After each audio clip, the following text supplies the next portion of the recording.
చేయనివ్వట్లేదా? Sir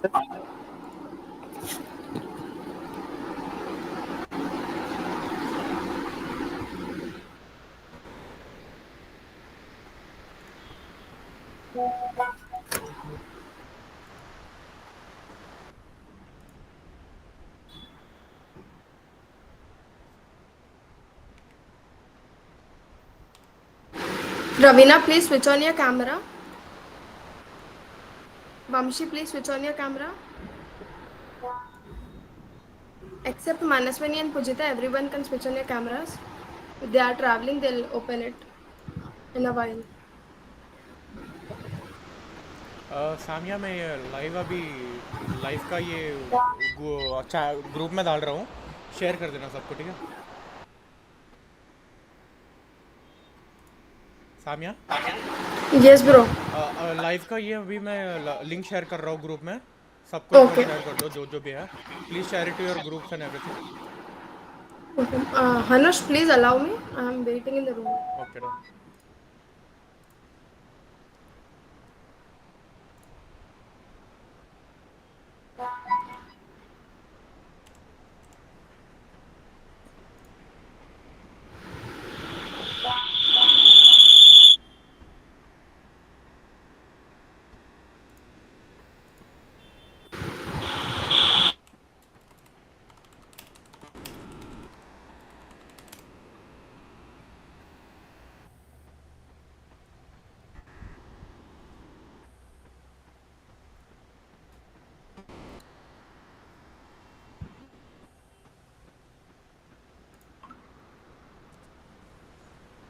Deepshikha mic off your sir. Deepshikha can you switch off your mic once?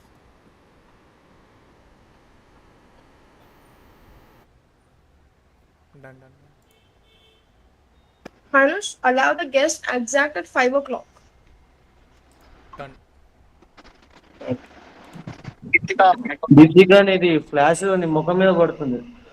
ముఖం మీద కాదు, camera మీద. While stable.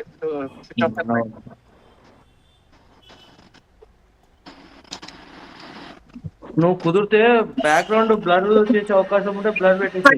Allow the guest exact 5 o'clock.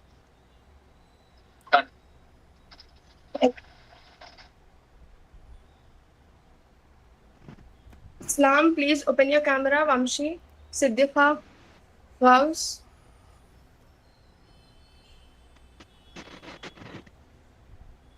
Okay. ఇప్పుడు ఓకేనా? I'll be on mute from 5. Okay, sir will be joining. Be ready. Camera, Vamshi, Siddhifa, Vaus.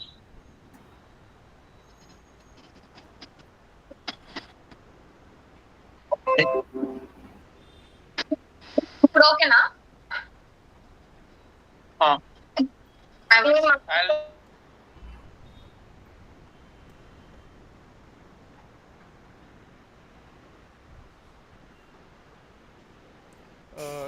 Again requesting everyone to turn on their cameras.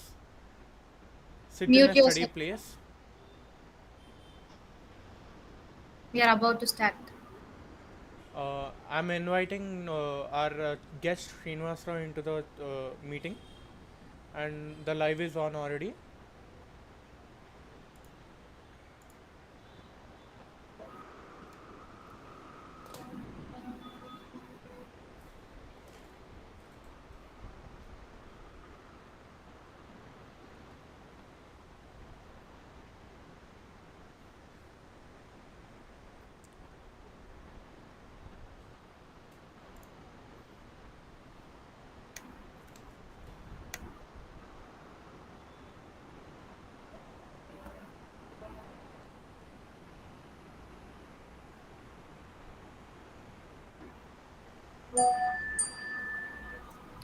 Good evening, everyone.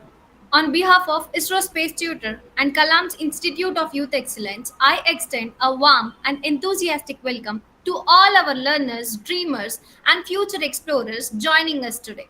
I am Deepshika from Guru Nanak Institution's Technical Campus, and I'm glad to be your host for Lecture 2 of Aryabhata Space Utsav, a year-long online lecture series aimed to bring the marvelous of space science right to your screens. This series was started to honor Aryabhata, India's first satellite, and to spark scientific curiosity among students and educators nationwide. Our theme is Space is the Next Destination. Let's explore it. And today, we continue our journey with a very special session.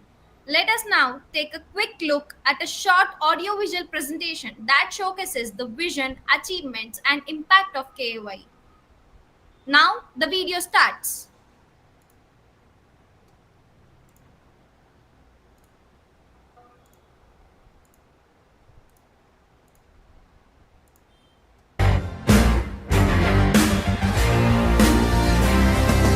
नाम नहीं एक जश्न है भारत, रग रग में है जीत की आदत, ऐसा हुनर दुश्मन भी सलामी दे। तू सूरज हम तेरे उजाले, तुझसे जुदा नहीं होने वाले, आखिर तक हम सफर तिरंगे के। जय हिंद जो नस नस में है, हर बाजी फिर बस में है, सिद्ध ठान के हिंदुस्तान बोले। सुजलाम सुफलाम मलयज शीतलाम सस्य श्यामलाम वंदे मातरम। सुजलाम सुफलाम मलयज शीतलाम सस्य श्यामलाम वंदे मातरम।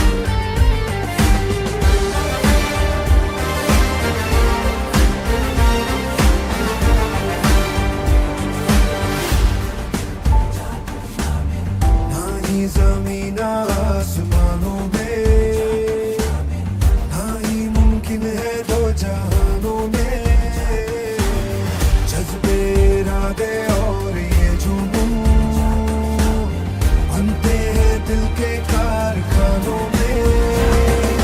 पहुंच गए अंबर से आगे, धरती से फिर भी बंधे हैं धागे, रहते वतन की मिट्टी से जुड़ के। जय हिंद जो नस नस में है, हर बाजी फिर बस में है, जिद ठान के हिंदुस्तान बोले। सुजलाम सुफलाम मलयज शीतलाम सस्य श्यामलाम वंदे मातरम। सुजलाम सुफलाम मलयज शीतलाम सस्य श्यामलाम Vande Mataram. That was an inspiring video of KIYE.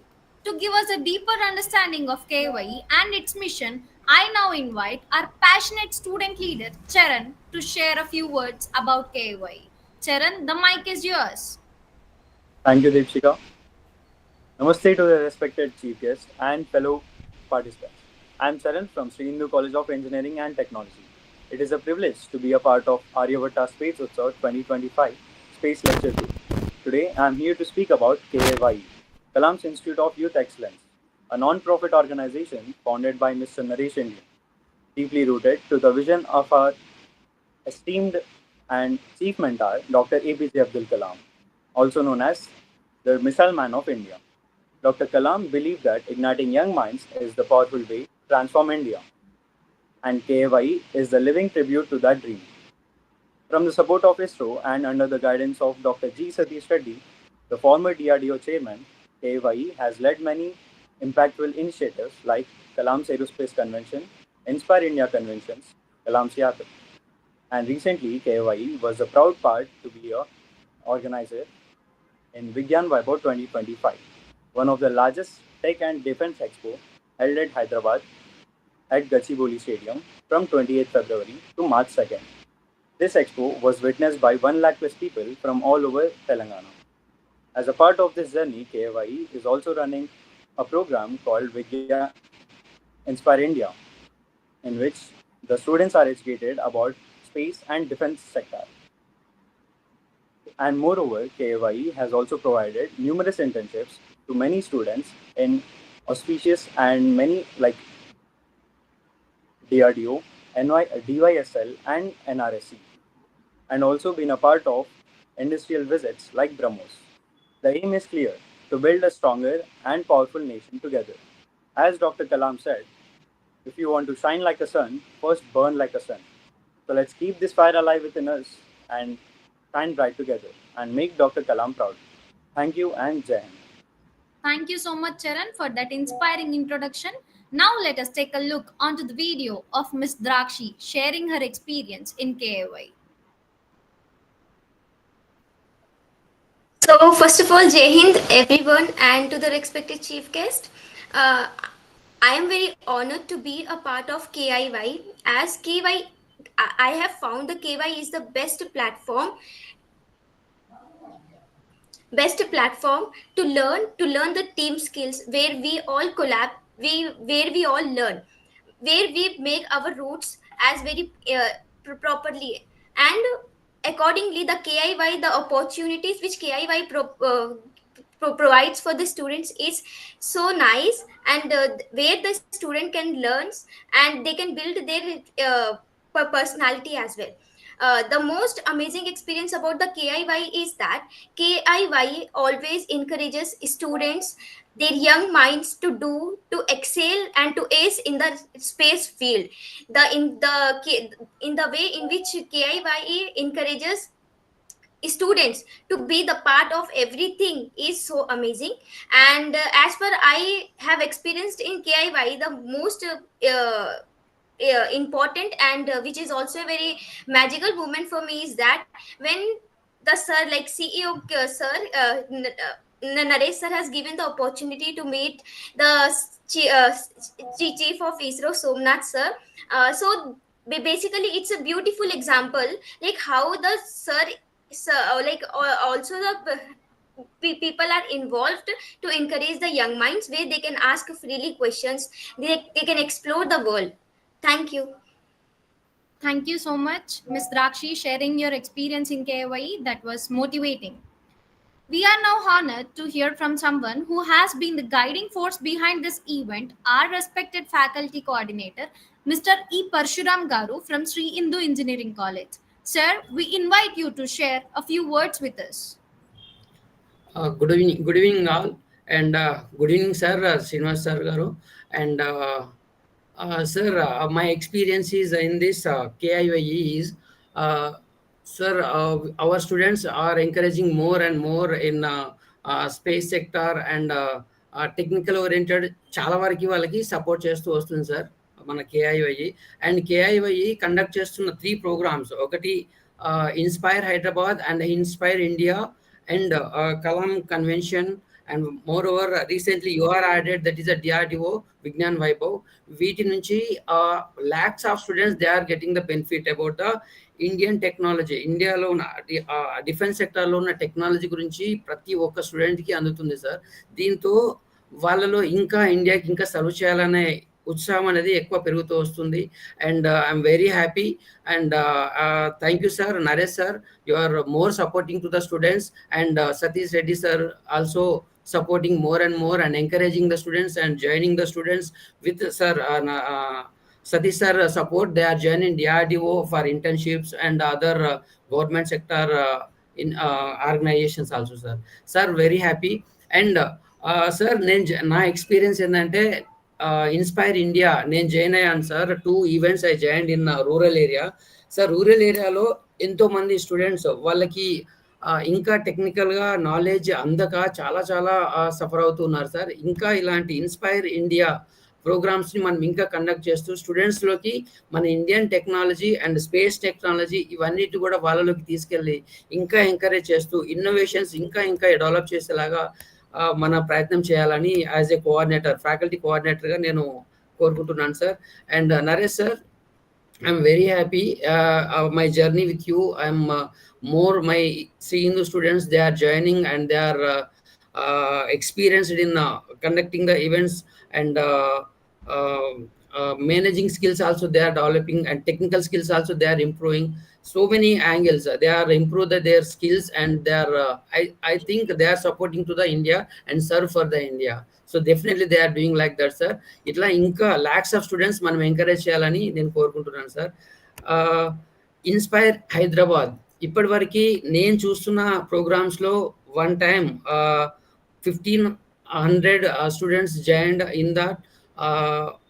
More speeches అంటే drone Raja and UTS technologies, they are given lot of information about the technology, and students also చాలా వరకు దాని నుంచి ఇన్స్పైర్ అయ్యారు sir.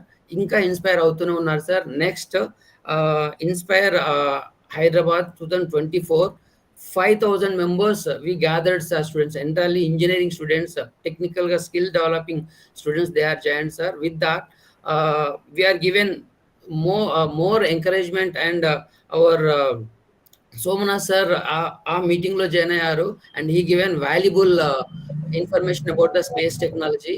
And with that so many students they are encouraged and they are ready to improve their skills sir. ఇలా వైభవ్ విజ్ఞాన్ వైభవ్ నుంచి కూడా చాలా చాలా అంటే lakhs 1.7 lakh students they are joined in that and they visited our programme. అండ్ with దట్ more members, and even school students also they are ఇంకా వాళ్ళలో ఇంకా ఇంకా మనం ఇండియా మీద లవ్ కావచ్చు, లేకపోతే ఇండియాలో ఉన్న టెక్నాలజీ గురించి కావచ్చు, వీటన్నింటి కూడా వాళ్ళలో ఇంకా ఉత్సాహం అది ఇంప్రూవ్ చేస్తూ మనం వాళ్ళని ఇంకా ఇంకా ఇంప్రూవ్ అంటే డెవలప్ అయ్యేలాగా మనం ప్రయత్నం చేద్దామని నేను అనుకుంటున్నాను సార్. ఇలాంటి ప్రోగ్రామ్స్ ఇంకా ఇంకా కండక్ట్ చేయాలని Naresh Indian sir and Satish సార్ని నేను కోరుకుంటున్నాను. Thank you thank you guys all the members. Okay, thank you sir. Thank you రా. Thank you so much, sir, for your heartfelt words and your support. Next, I would like to invite our student coordinator, Ms. Ravina Reddy, to share her experience in KIYE. Ravina, please go ahead. Good evening, everyone. I am Ravina, a BTech first year student from TKR College of Engineering and a student coordinator for the Kalam Institute of Youth Excellence. My journey with this institute has begun after attending the Kalam Convention program, where I was inspired by the leadership and energy of the coordinators. Since then, I have worked on events like Vigyan Vaibhav and Aryabhata Space Utsav, which gave me confidence and helped me grow in teamwork and connecting with various people from various backgrounds. Kalam Institute of Youth Excellence is more than just organizing events.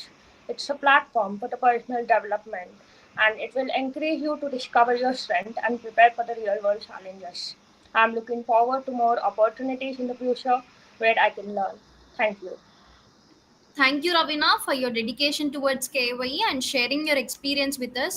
Now comes the highlight of today's event, the moment we all have been waiting for. It gives me immense pride to introduce our guest speaker, Dr. G. Srinivasa Rao, outstanding scientist and deputy director at NRSC-ISRO.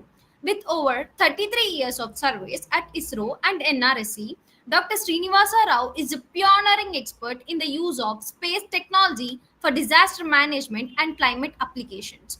He was the first to introduce digital flood maps in India, developed flood hazard atlases, and led ISRO's disaster management support the program across the country. His work helped to set up the National Database for Emergency Management and the Integrated Control Room for Emergency Response under the Ministry of Home Affairs. On the global stage, Dr. Srinivasa Rao led the International Charter on Space and Major Disaster in 2015 and 2021, supporting disaster hit regions worldwide. He has also impacted over 5 lakh rural students through outreach initiatives like Space on Wheels, making space education accessible to everyone. Currently, he heads the Earth and Climate Studies area at NRSC, leading satellite based researchers on oceans, atmosphere, and land. We are deeply honored to have you with us today, Dr. Srinivasa Rao, sir. We eagerly look forward to your insights. Sir, the virtual stage is all yours.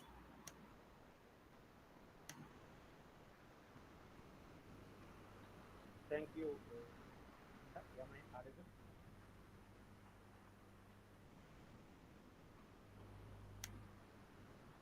Am I audible? Deepshika?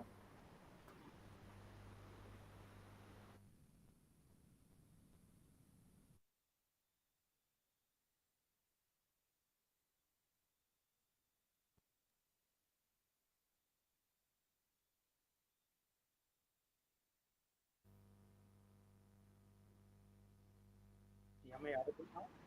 Sure. Hello.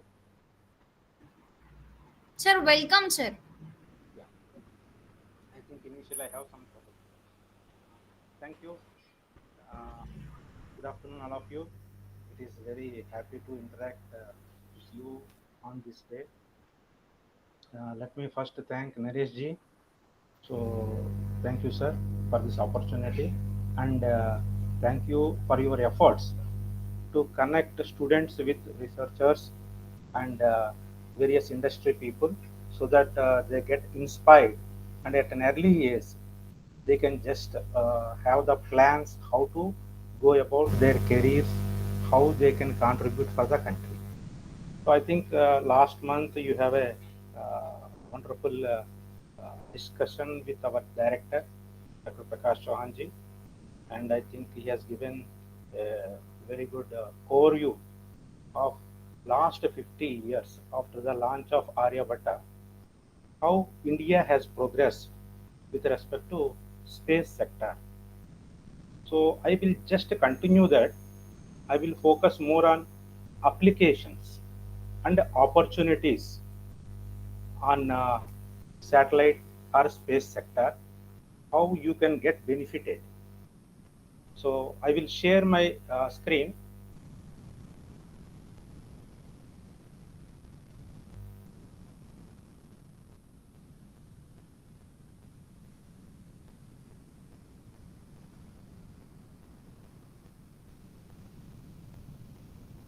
Is it visible?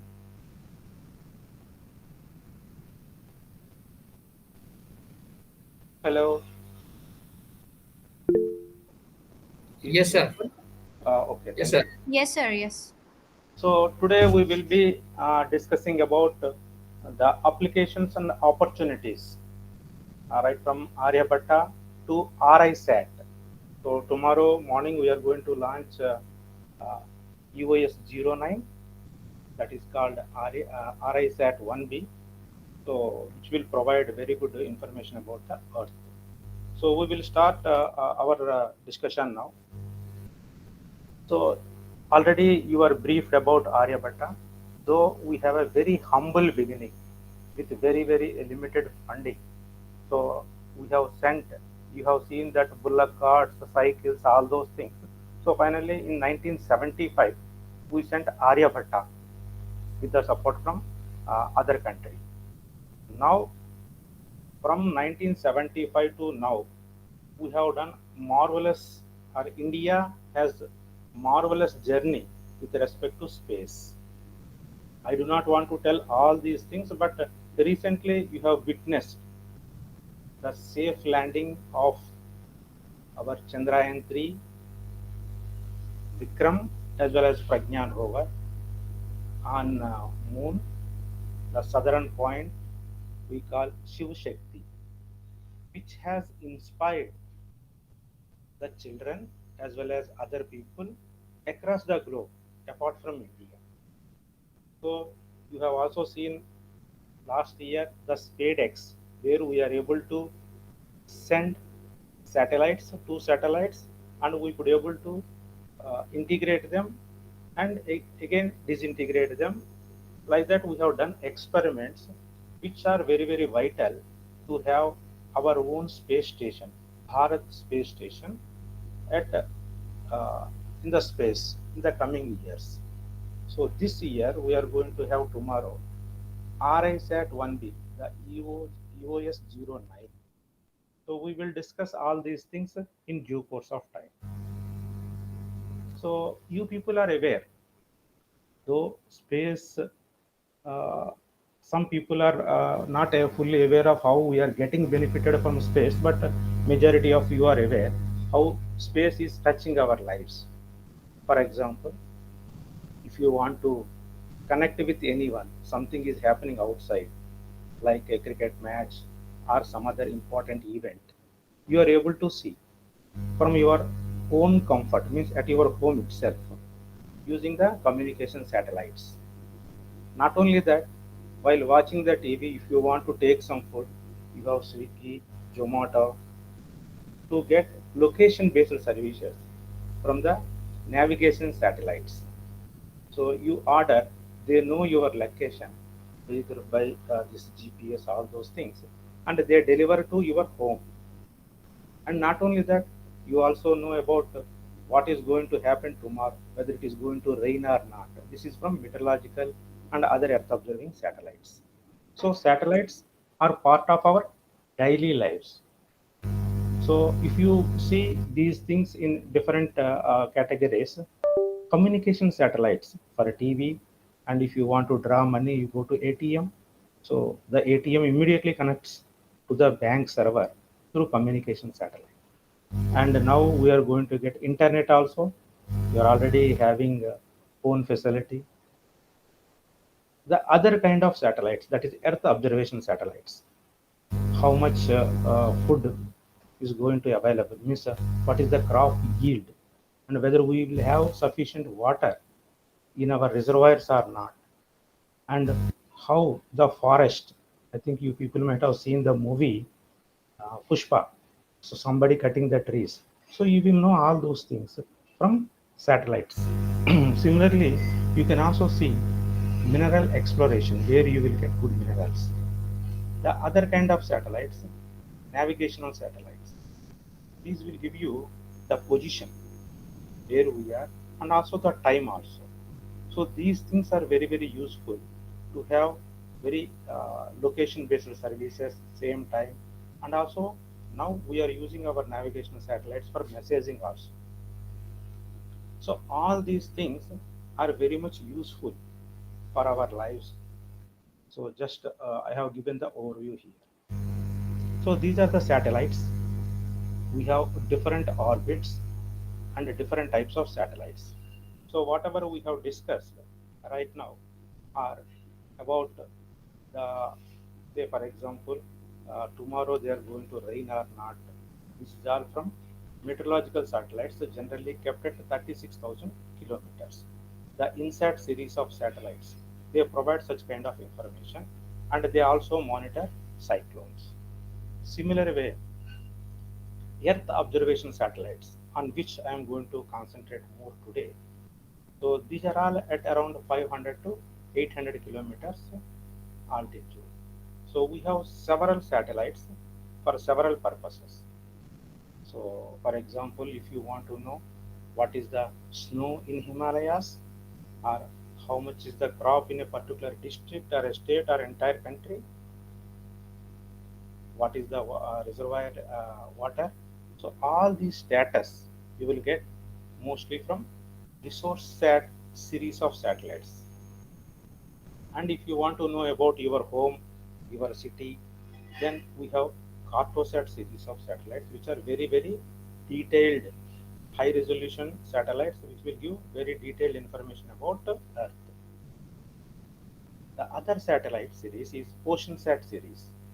This will provide the information on oceans, where the chlorophyll, which is food for fishes, is more. All these information, thereby we can help the fishermen community, where they will get abundance of fishes. Another kind of satellite that is called RISAT, radar imaging satellites. The advantage of this particular satellite is, even though there are clouds, it can penetrate and provide information of the Earth. For example, if you have floods, so floods are because of rain and clouds are there. So if you see with the Resourcesat, Cartosat or OceanSat, they cannot penetrate through clouds. Whereas RSAT, it can penetrate through clouds and provide information.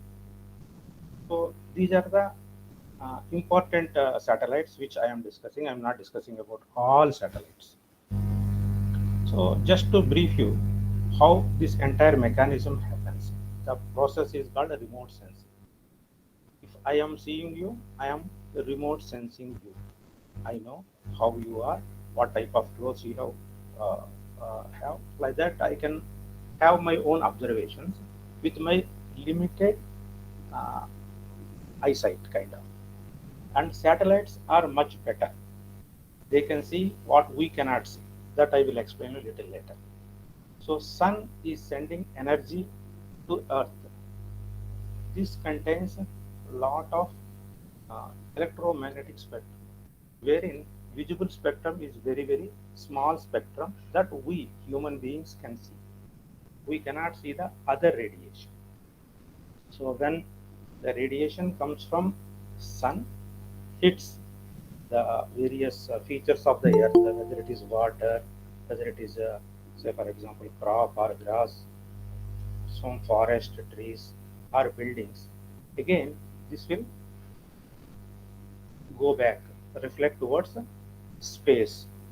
So if you keep a satellite there, it can collect all this information and give it back to us, saying that this place is built up area, urban area. This place is some grass or crop area, and this place is vegetation or forest area, and this is water, and this is bare soil. So like that, different features based on the reflection toward the satellite and the type of satellite, we will get the information back to us. Where we will let us see this picture for a better understanding. A person is there. You can see how what is his skin tone, hair color, or the dress he has. Whereas now you see this one, this we cannot see. The other picture is about is the temperature, body temperature. Whereas satellites can also see these things. Satellites can tell about the temperature of the earth and various other features which we cannot see with our naked eye. So that is the advantage of satellites. These satellites, when they move around, they rotate from pole to pole. Majority of these satellites, they rotate from pole to pole. So they observe all the reflected energy back to the space, and those collected information they will send it to our ground station at Shadnagar. So we have an antenna there which will collect all this information from different satellites, and we process all those things, and then we will bring out some images like this. So now you know Hussain Sagar, up to what extent it is there, where is Buddha statue, you can see here, and the tank bund, you can see here. So like that, everything you can easily identify now. Not only that, you can see here much more detailed information you will get from various types of satellites. These are all high resolution satellites where you can quickly connect. So you can also see here, this is Mumbai airport. You can see these aircrafts here, and there are several also. And even the runway, very clearly you can see. So these different satellites, some satellites provide this high resolution data. Some satellites provide overview of India, wherein you can identify very quickly what is the status of a particular crop or the we can say this forest area. Like that, you can also integrate these satellite data, earlier data and present data. So this is called a time series data. Now you can see here how this area is getting developed from 1991 till 2022. So earlier there is nothing. So whatever now this development you are seeing, it has over time it has come. So you will be able to understand how the process is happening. So these are all government uses for various purpose to monitor the development. Similarly, in disasters also, this is the sandstone, particularly in our Rajasthan area or in the Arab countries. You can see these kind of situations. This is the sandstone. Now you can see. So this is the normal image. So it keeps on. If you can see these things, you can easily estimate where the impact of the disaster is more. So let me quickly go through various applications. So one is that agriculture, which is very, very important, good for us. So by looking at a series of satellites, satellite data, we can estimate where agriculture or the crop status is good, where the crop status is not good. So what is the uh, mitigation measures government has to take? So all these things are possible, and right now NRSC is helping the government on providing the information about these various crops across India, what is the expected yield, is there any requirement for importing, or are we in a position to export our agriculture products. So these are the some of the things what we do, and also we can also easily inform that the agricultural drought where the growth of the crop is not proper. So we use different indices from the satellite data, and we can inform the government that in this particular area the growth is not good. Similar way, suppose we are going with paddy. So after paddy, the remaining moisture without much water, whatever is remaining, with that we can also that can be used for some pulses. So that kind of information also we will inform government that in these patches that still moisture is available. We can go for a different kind of crops there, so that the income for the farmer can increase. Similarly, we have several solutions like mobile apps where we can go to various fields and collect information that we can make use to improve our models. So these are the some of the things what we do with respect to agriculture. And water resources. Water is very very important. So not only drinking water, water for crops, all those things are very very important. So from satellites, what we can do, we can estimate what is the water in each reservoir, which will help us for better irrigation. The reservoir operations can be improved with the satellite-based observation. Similarly, I think some of you might have gone to Himalayas, might have seen some glacier lakes also there, or snow there. So this snow, after melting, it will get into rivers. So this snow melt runoff is very very important for again for irrigation purposes and also for drinking water. So majority of these snow melt from the Himalayas well before, based on the satellite images, we can estimate what could be the snow melt runoff to a particular reservoir. Say for example, Bhakra reservoir, what could be the water during the summer periods after this summer melting the snow. So this snow melt runoff volume will be helpful for them in sharing to different states for their irrigation needs and other needs. Similarly, in the Himalayas we cannot go every day, but the satellites can capture information about the Himalayas. So if there is a glacial lake, due to some reason, if the lake is increasing in size, so it is a dangerous situation. So from satellites we observe if any lake is increasing in size and is a threat, then we also model those areas in case there is a breach for the glacial lake, which are the areas that are to be evacuated. Means glacial lake outburst floods that we can inform in advance to government for possible danger. Similarly, floods, when floods happen, we can capture that. Before that also we can model based on satellite inputs, which are the areas that are going to be flooded. So these are all required satellite images and also elevation models. So you know Himalayas are at a higher elevation, we are at a lower elevation, and the people near the coast are almost zero elevation. So different places are at different elevation. From satellite like a Cartosat 1, which has a stereo capability. So for entire country, we have built a digital elevation model. Not only from satellite, from other sources also, we have very very high resolution elevation model, based on which we can say if water comes, which area is going to be inundated. So like that, we have several different kinds of applications of satellite data in water resources. The other one is forestry. I told you about bushes. So any deforestation by anyone anywhere it is very, very vital. You lose trees. We are also nowadays hearing about climate change, all those things. So this contributes to deforestation, also contributes a lot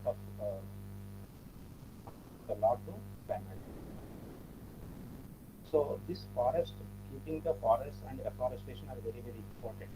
Government is taking steps towards that, and the satellite data very, very useful to monitor those afforestation efforts of growth.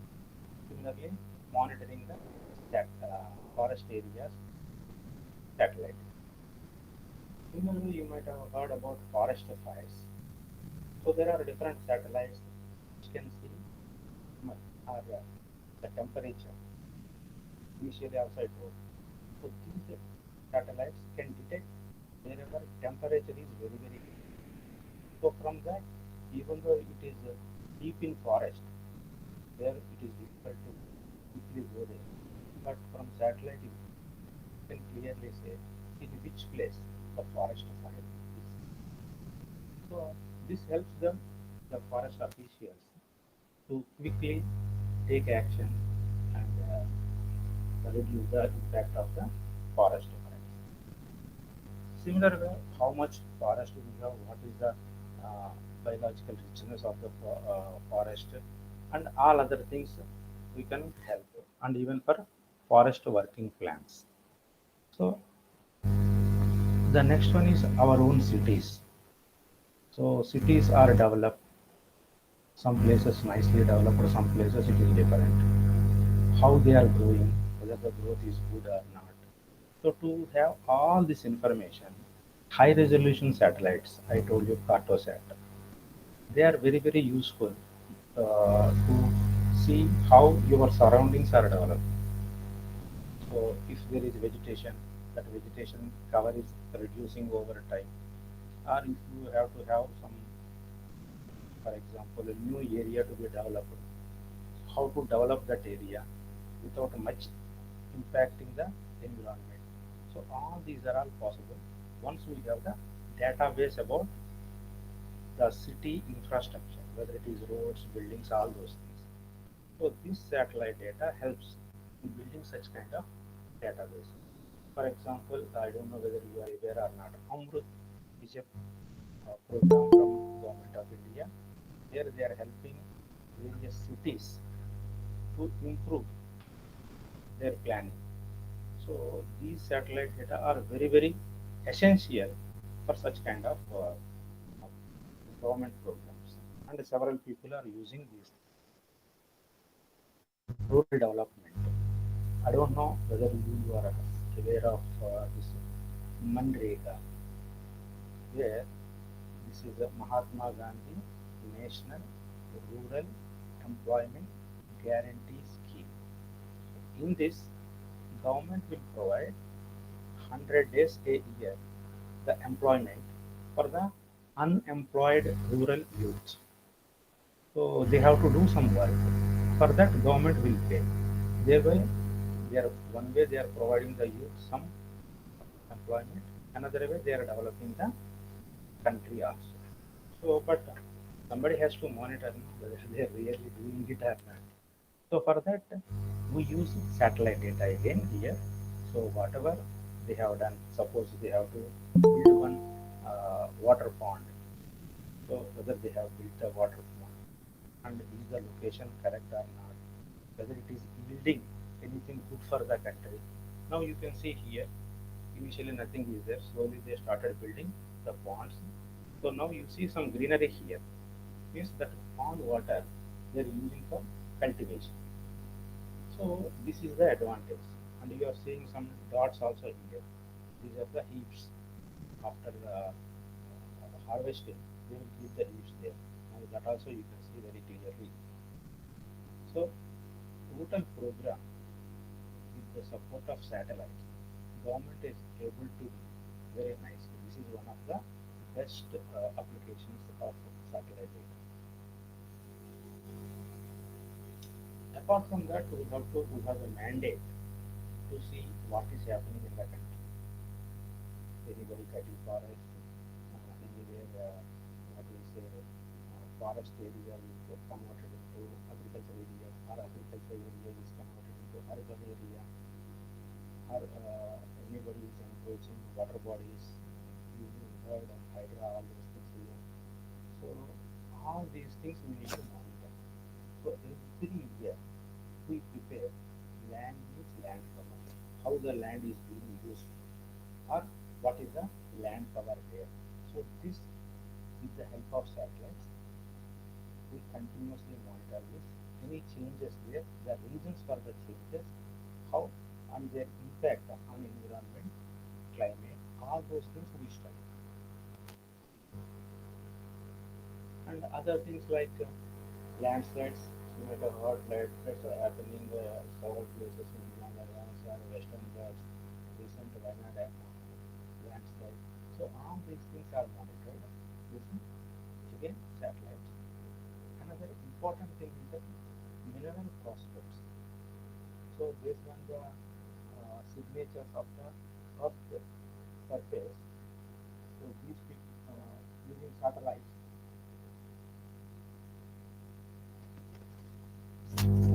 Am I audible for you?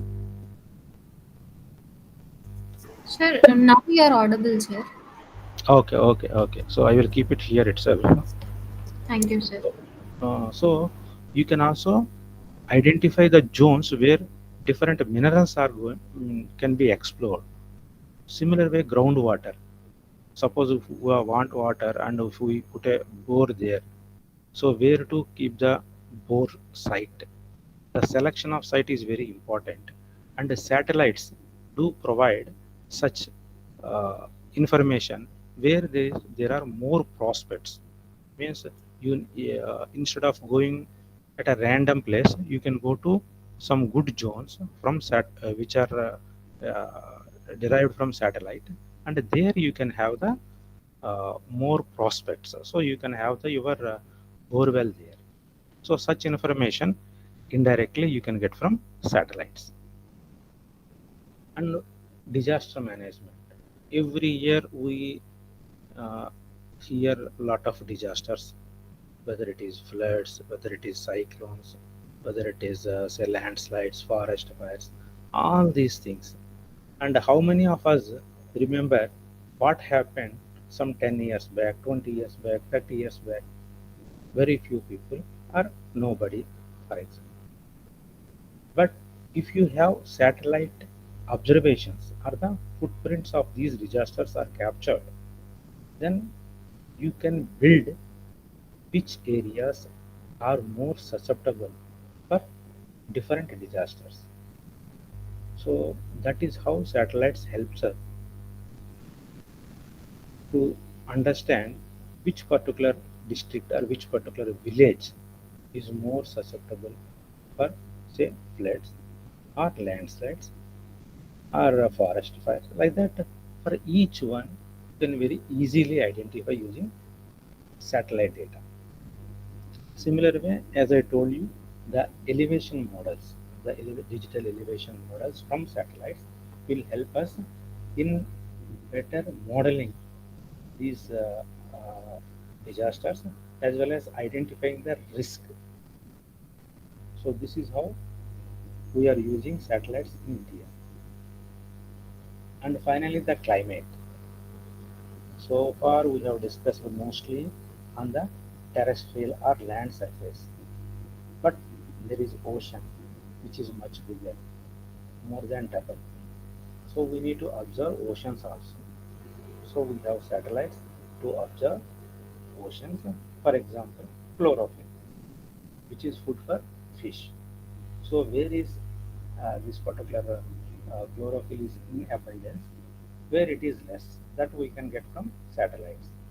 Similar way, the temperature. A fish to survive, one is food, another is uh, ambient temperature. So temperature also plays a very good role. So that can be captured from satellite. So using these two, we can identify which are the places these fishes can be found. So these fishermen, when they go for fish catch, they are using right now these kind of inputs from satellites.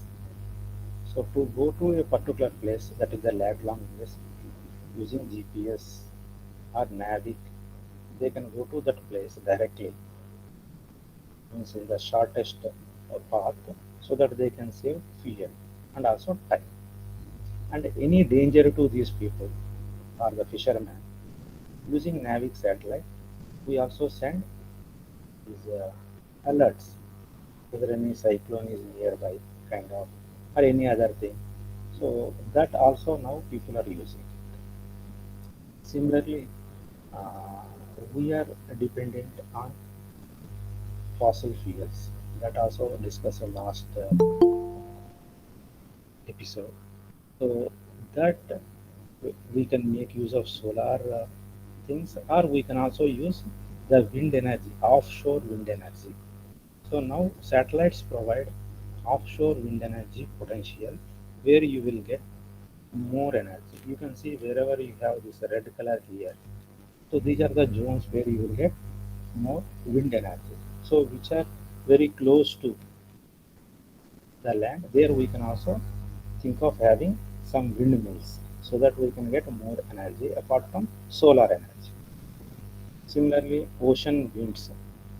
This also helps us in quickly identifying the cyclogenesis.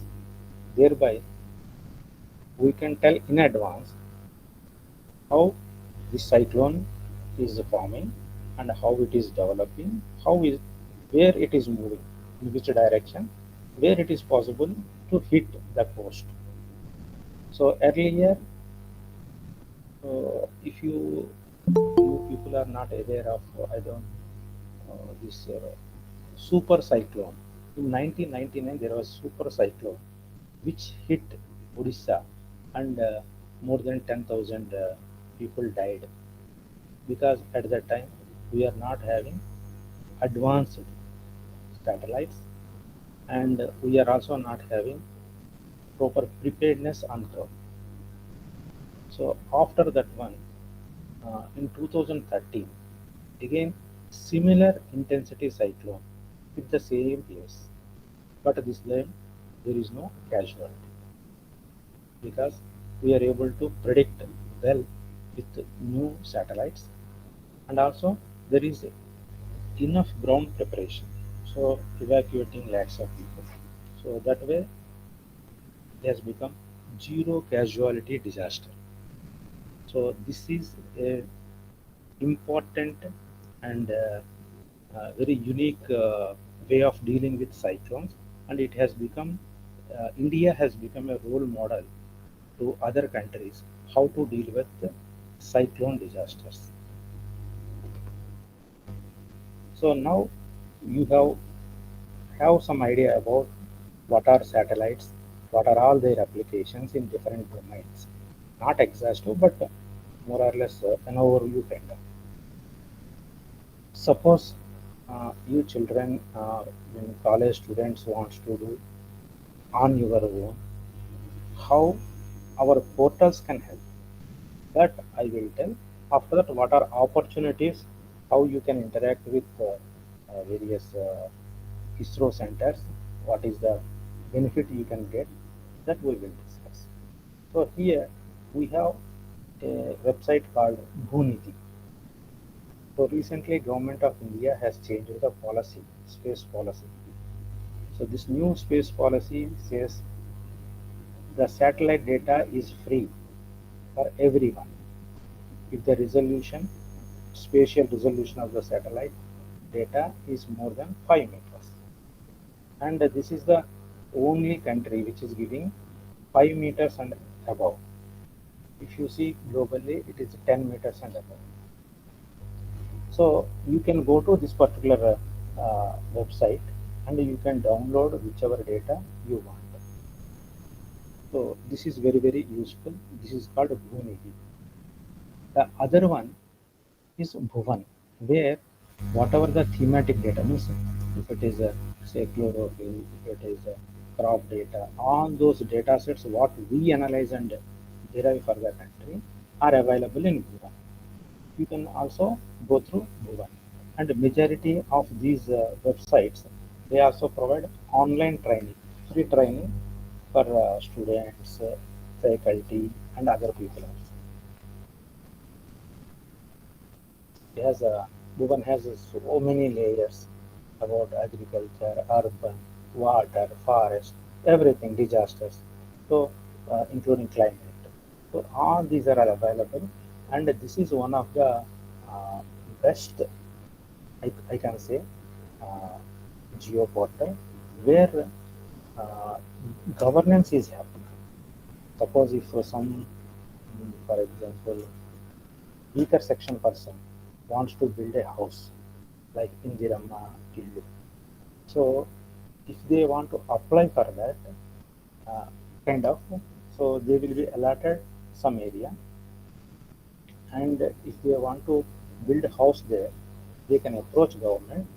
So they will give not in a single shot, in different timings they give. Once they complete the plinth area, in foundation, all those things, then they will take a picture out of that, which is geotagged and connected to one.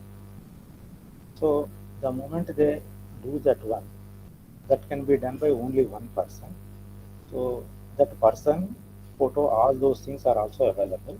So they check for any mismatch or not. If everything is fine, they will give money to that extent. The next installment they give only the building is complete up to lintel level or slab level. So like that, at different stages, they provide the inputs based on the inputs to Bhuvan.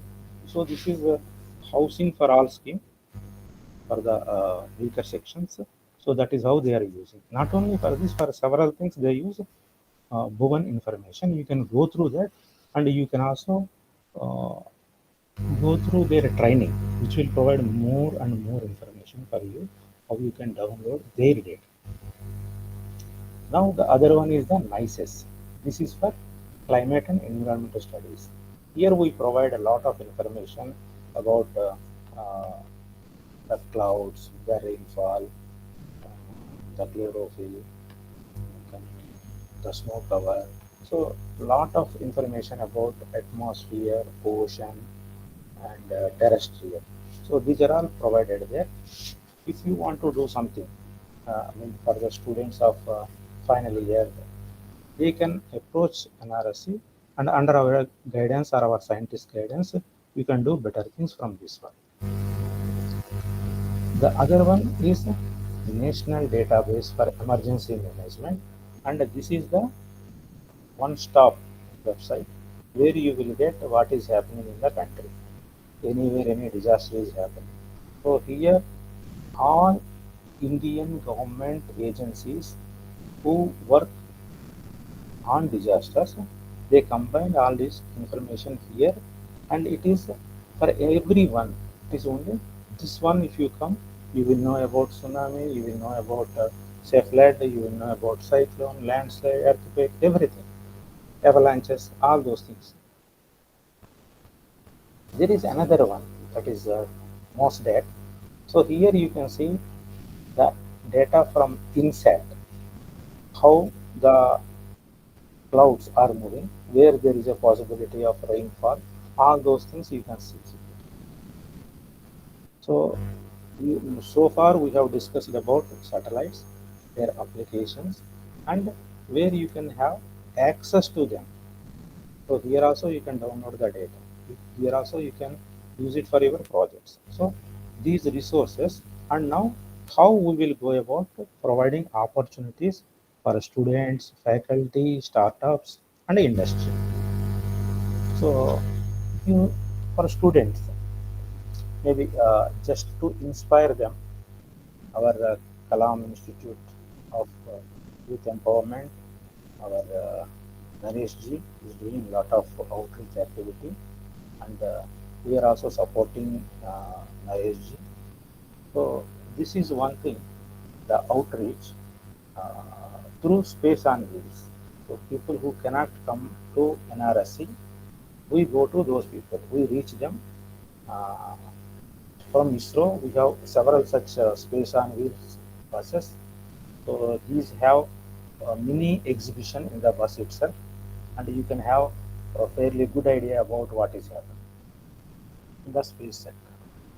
So this we keep running at different places, or we also give our models so that these models can be carried out to various places, and the children can go through that, and with volunteers we can explain all those things. And we have an exclusive outreach facility at GD Metla, Hyderabad. So you people, some of you I think might have visited also. If you can visit, you can see there is much more to learn from the facilities that are created and being created at outreach. And these are all, say, one day activities just to give some awareness. But there are internships where you can come to NRSC or other centers of ISRO. You can work there something like 1 month to 1.5 months, and learn how to extract these things what we have discussed, various kinds of information from satellites. And the other one is projects, particularly BTech, BE BTech final years, MSc final years, MTech final years. They can come and work on projects. This will give very good idea about how to handle the data, how to extract it, and how to create a meaningful outcome from the satellite data. So this generally duration will be from 3 months to 6 months to even 9 months also. So this will be very useful for their career growth as well as for their understanding. So for students, to inspire them, we have all these things. Then for faculty, those faculty in various engineering colleges or other colleges, because space is not limited to engineering.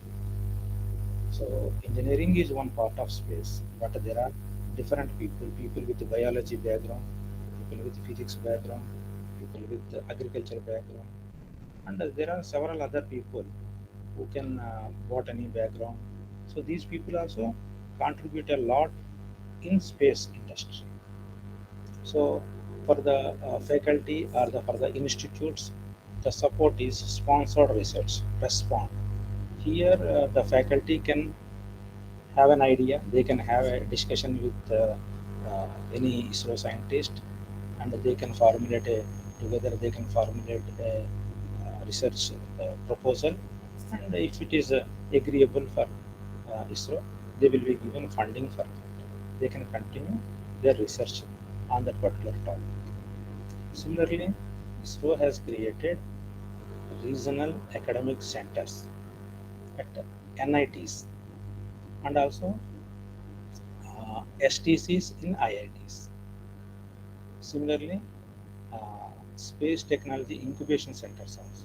So these are some of the things where ISRO is providing support to either faculty or the institute itself.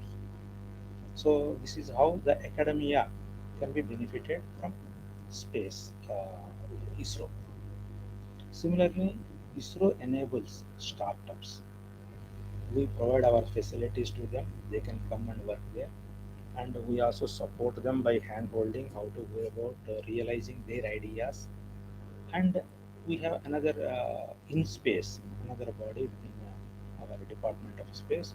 They provide seed funding also if that idea is good, if it is commercialized. And we also mentor the industry, the space industry. So we provide technology transfer with whatever we have developed at ISRO. That is, that technology will be transferred to industry so that they can produce more number of such kind of equipments. We also provide them facility support, for them also hand holding. So this is how the space sector in India is being enabled with various kind of uh, facilities and supports. And you can see here some of them are startups like Pixel, Shatsu, Dhruva, Skyroot, and also industries like Anand Technologies, Godrej, all those things we are very closely working with. So through this one, there will be more opportunities for the students in future. So this is how we do our outreach. We will take our bus to various places, and in Maharashtra, last 2 years, so more than 10 lakh children are benefited. So this bus has gone to even tribal areas. So it has created really a lot of awareness, a lot of enthusiasm in Maharashtra. Similarly, our Kalam Institute of Youth Empowerment, with the support from NRSC, is doing similar things in Telangana. I hope this should be much bigger scale. It has to go so that at a younger age we should expose it to various technologies, not only space, but space is in our hands, so it is we can support more.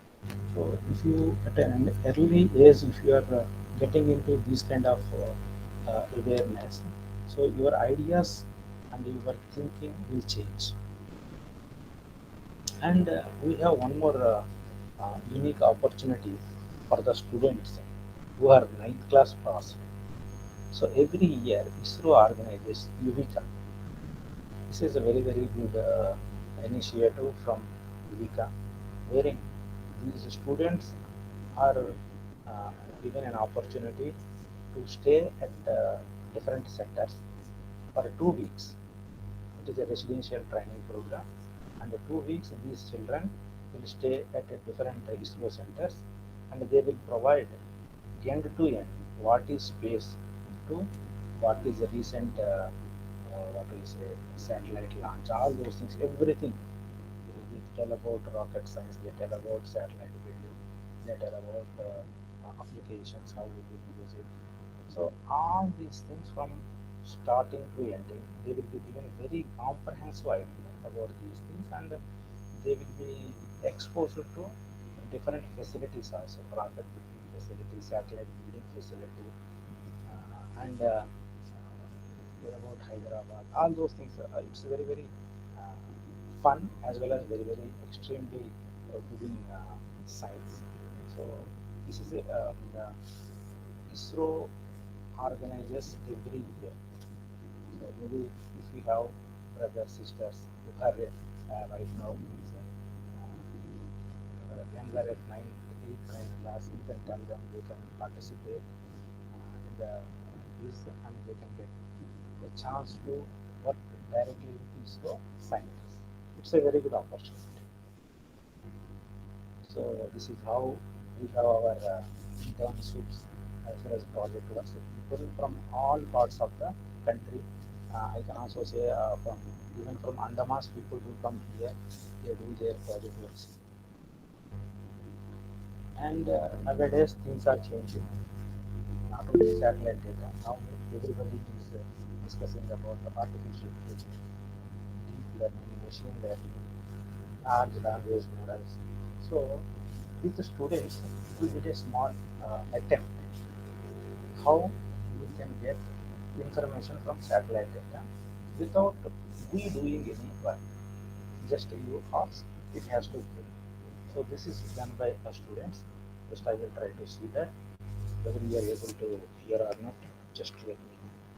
Sorry.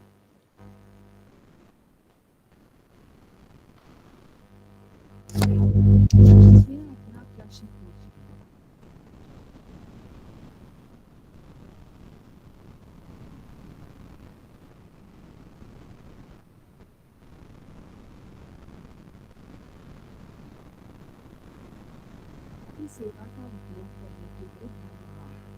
पूछा गया प्रश्न है, पिछले वर्ष अमरावती का जलस्तर कितना था? आपका प्रश्न संसाधित हो रहा है। प्रश्न का विश्लेषण जारी है। इस प्रश्न की जानकारी के लिए हम उपग्रह डेटा का प्रयोग करेंगे। कृपया परीक्षा करें। विश्लेषण पूरा हो गया है। दी गई अवधि के दौरान अमरावती का अधिकतम पानी खरीदा है 7.24 वर्ग किलोमीटर। 22 जनवरी 2024। रिन्यूएबल पानी का प्रसार 4.78 वर्ग kilometre. 14 July 2023। Yeah, this is how you will get the information you want. Say this is summer, whether the reservoir has enough water or not, we do not know. So if you ask a satellite or through this particular app, if you ask, it will take the satellite data. If you want for 1 month, or if you want entire year, it will take for entire year, or a few years it will take. But it will give within less than 1 minute. It will analyze everything and provide you the information what you are asking. So each month how the water level is changing, what when you have minimum, when you have maximum, all these details it provides. So this is how students can come to any ISRO center and work with their center's scientists based on their availability and their expertise. So this is the one such project at NRSC. And not only just students, we also help the ministry people, the other government ministry people, so that they can start using satellite data in their say water Ministry of Jal Shakti people for water resources, the Ministry of Agriculture people or agriculture applications, like that different ministries we nurture those officials so that they can make use of this. For startups, yes, as I told you earlier, we help startups at NRSC, at other ISRO centers also. So, finally, what we are going to have in future, as I told you, it is Aryabhata to RISAT 1B. So, that is going to happen tomorrow early morning. Then we also have with NASA NISR. This is the Ireland expand NISR with NASA. And we are going to have one more ocean satellite. And HRSat, it will provide something like Cartosat about your home, like neighboring area, all those things. And with the very high resolution next generation satellites for natural resources like forest areas, agriculture areas, all those things. And high resolution stereo, as I told you, with stereo we know the elevation of various places in India. So total India elevation, how it is changing, all those things we know. Similar thing we are going to launch better than earlier one. So this also provides some more information about the elevation. Say for example, at say Madhapur or at Sainikpuri or somewhere else. Like that, each place we can tell, and it will give the inputs for us. Similarly, thermal image that we saw one person and is the temperature. So temperature of earth, whether it is land, water, or ocean, it will be able to tell us. And G20 satellite is for climate change. So these are the future for us. As I told you now, the data is free. ISRO is transferring the technology to industry. We are hand-holding various startups like Skyroot, Agnicol. These are for launching the means launch vehicles. They send rockets, and maybe I don't know clearly, but Skyroot is in Hyderabad. If people can also go and see if they allow, if any open day is there. Similarly, Juba is also in Hyderabad. They make satellites, and there is another one, Pixel, and several other things are also there in different places. And some startups like SATSU, they provide agriculture insurance kind of solutions. So this is how we are going to enter into 2047, where we want India to be a developed nation, rather Vikasit Bharat we want to see. So all these responsibilities are with you, because you will see 2047. So you should understand all these things and try to improve your knowledge as well as your skills and work for the country. So next level is Gaganyaan. So far we have sent satellites, but we did not send a human into space. That is also going to happen. Several times Honorable Prime Minister says we should be Vishwaguru. Yes.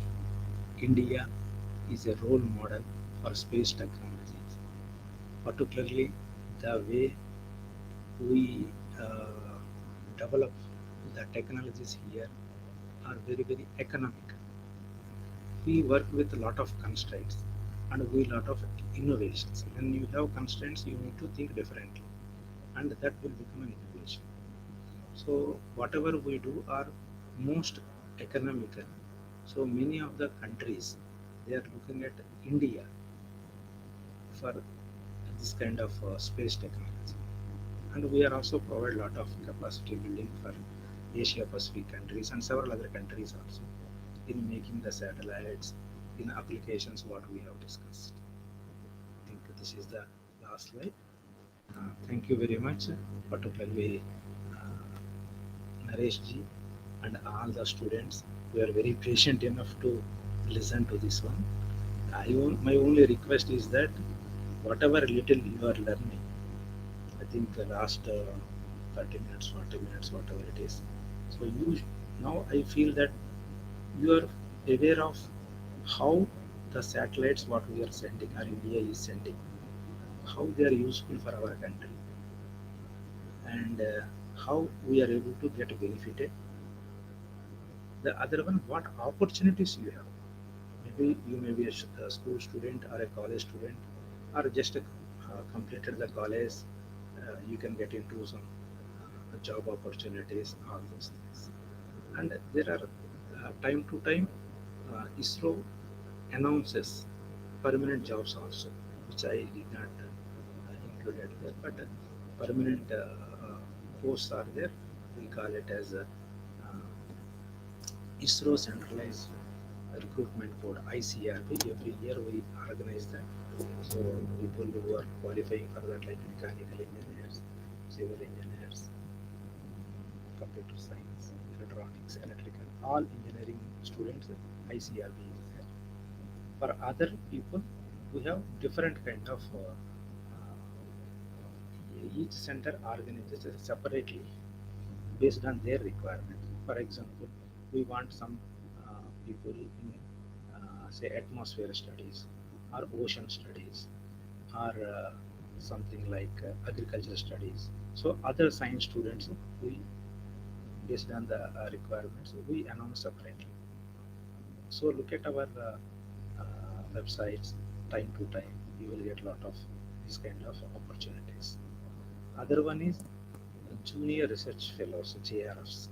Those people who qualified in GATE or NET, they will be also taken for 3 years, and they can also complete their PhD, and they can go for other opportunities later. But that is also, JRFs are also very, very good right now.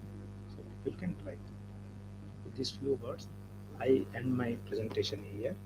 I look forward to you for any questions I can answer.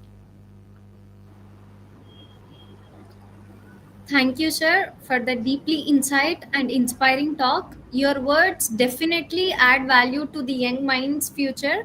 Thank you so much, sir. Now I request our guest Dr. Srinivasa Rao ji to take few questions from students. We now open the floor for a short Q&A session. If you have any questions, please drop them in the YouTube live chat and we'll address a few questions right now. Now I request Ms. Drakshi to present a question for our guest.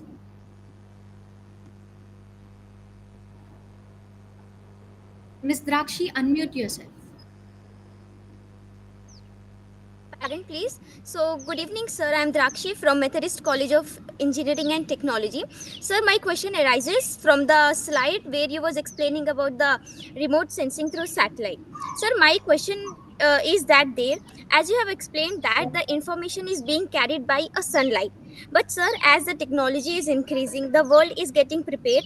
They are using the glasses in order to maintain the human thermal control. So where the satellite cannot enter the building. And also I wanted to know that how these sensors are working, like they are taking the information through the photons, like as the sunlight it is in the form of a wave or something. So could you reflect on this topic? Yeah, it is basically electromagnetic radiation. It is a wave. So visible or infrared or microwave. So whatever is there, so that will reflect back into space. Whatever energy that is coming to Earth has to be either absorbed by Earth or reflected back, or something radiation also. Means like if it is heating the Earth's surface, slowly it will radiate back also. So like that, different ways it will move towards uh, space. So there we collect all these information. So a particular, say, suppose you are wearing a black color T-shirt, say for example. So why I am telling this as black? In the sense, whatever radiation or the energy that is coming, that a T-shirt is absorbing everything. It is not reflecting anything. That is why I am saying it is black. If somebody else is having a T-shirt with a white color, so white color reflects everything. If any other color like blue, green, that particular T-shirt is reflecting, absorbing all other except blue or green, whatever color it is. So we are able to see. Similar way, the, say for example, forest area, it is green. So it will reflect, it absorbs all energy except green. So it reflects back to space. So there the satellite absorbs more quantity of green, less quantity of other colors or other wavelengths rather. So thereby whatever it transmits, then we see those wavelengths at a different wavelengths, how that particular feature is responding. Based on that, we know, okay, this is forest. If it is absorbing everything, then it is a water body. Generally, water bodies, pure water bodies absorb all energy. So those things are look black color in satellites. So like that, different. Say snow. Snow reflects all energy back. So we see that as in all our wavelengths, we see very high value for that. So it is snow. Or sometimes even beach sand also reflects maximum. So this is how we calculate, I mean, identify various features based on the response of that particular say feature in different wavelengths. Clear? Clear, sir. Thank you, sir, and I hope Drakshi got her answer. Sir, there is a question in YouTube from Education Physics Chemistry Math channel that, sir, if Aryabhatta were to be redesigned, what major improvements would be possible? So Aryabhatta, Aryabhatta were to be redesigned, what major improvements would be possible? this is a difficult question right there. But the thing is that at that time, with the limited knowledge, limited technologies, we have used it. But right now, we have separate what we say satellites for that. Basically, that, observing sun energy, all those things. Now we have Aditya L1 for astrophysics. We have better satellites now. So that is a very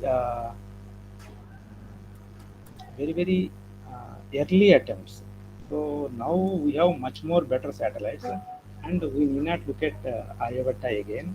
Much more improved versions are available with us.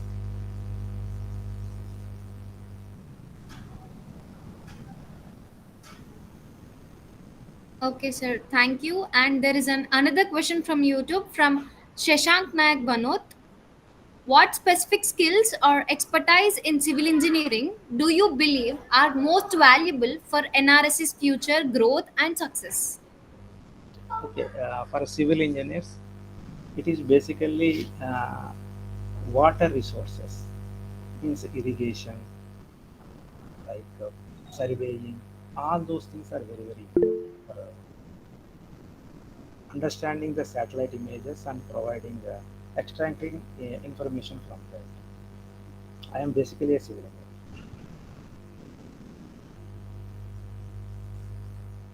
Now I request our student coordinator Samia Mirza to present a question. Good evening, sir. Myself Sanya Mirza from Dedicated Institute.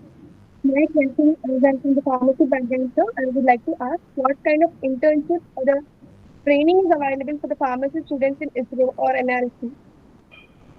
So pharmacy students.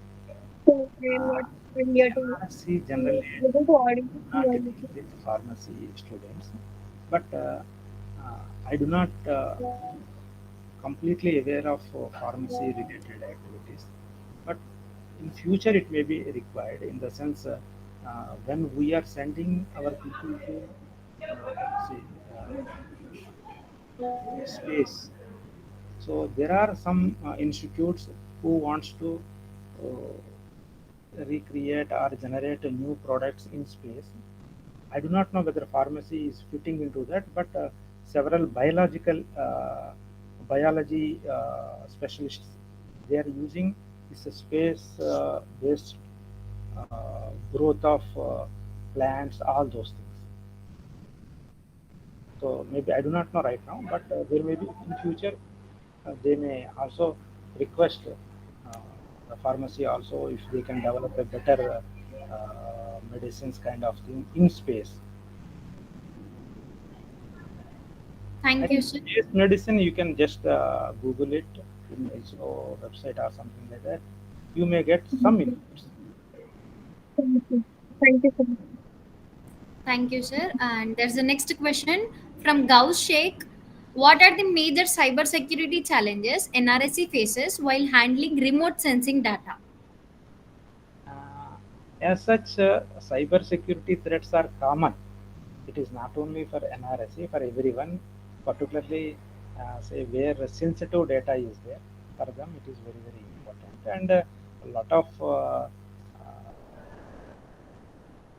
strikes will be there on NRSC or any even banks. Everywhere it will be there, cyber security.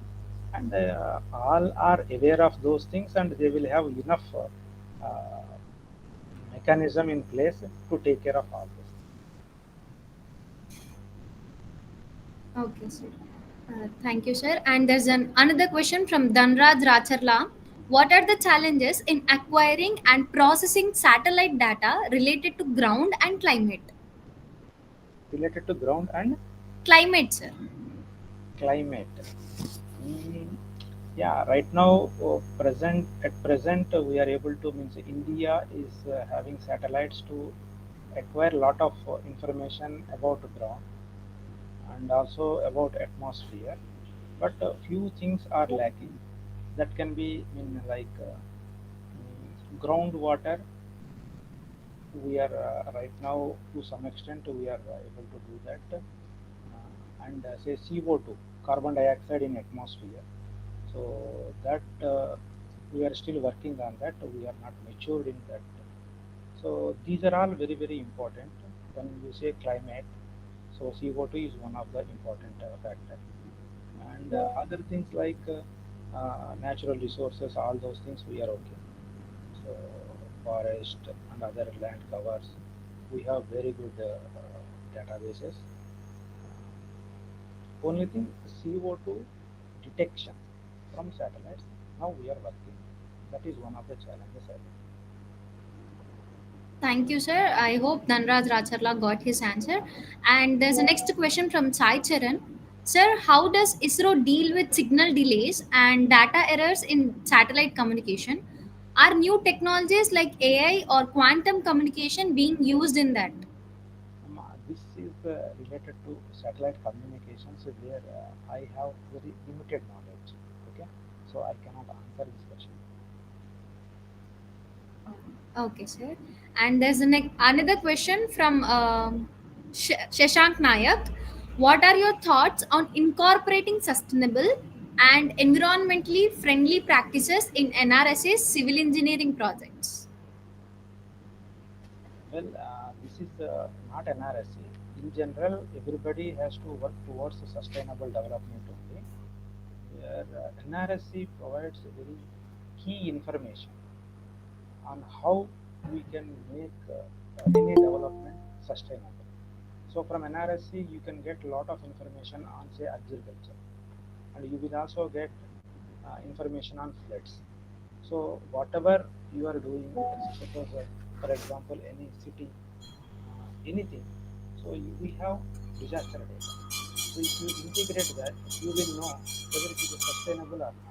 You want to build a building somewhere, and if it is a flood prone area, or earthquake prone area, or landslide prone area, so that is not sustainable development.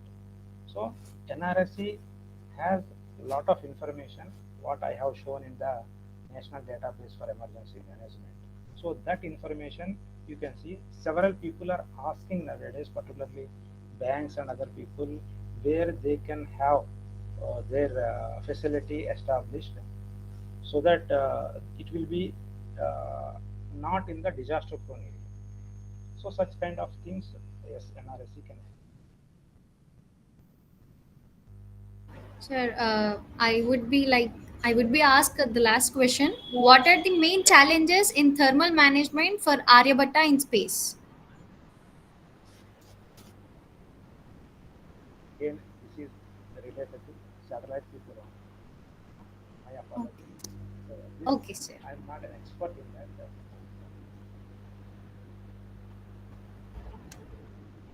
Okay, sir. Thank you so much. Thank you so much, sir, for encouraging young minds by giving answers to their questions. And I also thank each and everyone who showed interest in today's session by asking questions. My side, I thank Kalam and the director NRSC for this opportunity. And this is not the end of the opportunity. You can continue to cover the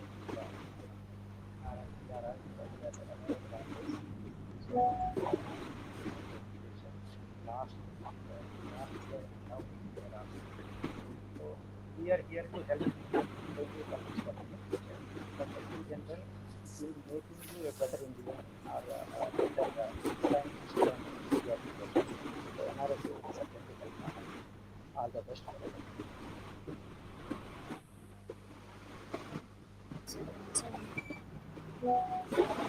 As we come to the close of this remarkable session, I invite Madiha to present the vote of thanks. Madiha, over to you. Good evening. Myself Nadihanas from JB Group of Institutions.